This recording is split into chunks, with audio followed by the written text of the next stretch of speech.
हर हर महादेव, जय सिया राम। कैसे हैं आप सब? तो श्री हनुमान जी महाराज माँ सीता से आज्ञा लेकर अशोक वाटिका में फल खाने के लिए गया। तभी उन्हें त्रिजटा जी की बात याद आई। क्या कि त्रिजटा जी ने कहा था कि जा तू धान से ना सब मारे।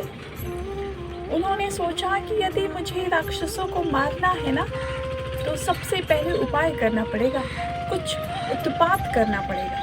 फल खाते थे, तरु तोड़े लागा। जितना भी वृक्ष थे, छोटे बड़े जो भी फल खाते थे, उन्हें तोड़ते थे और फेंकते जाते थे। रखवाले वहाँ पे जो थे, उन्होंने देखा और बोला, अरे इतना बड़ा वानर यहाँ पे कैसे आ गया और वृक्षों को उखाड़ उखाड़ कर फेंक रहा है। अशोक वाटिका के जो रखवाले थे हनुमान जी को रोके, तो हनुमान जी रक्षक मर्द मही डारे।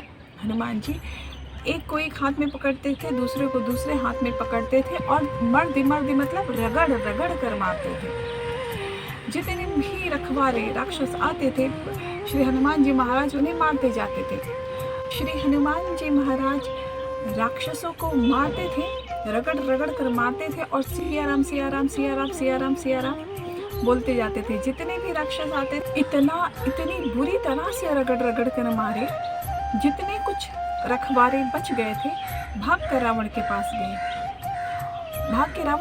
गए और बोलते हैं कि महाराज, नाथ एक आवा कपि भारी, यही अशोक वाटिका उजारी। कहते हैं कि नाथ एक बहुत ही बड़ा, बहुत ही भारी वानर आया है और पूरी अशोक वाटिका को उजाड़ कर रख दिया है।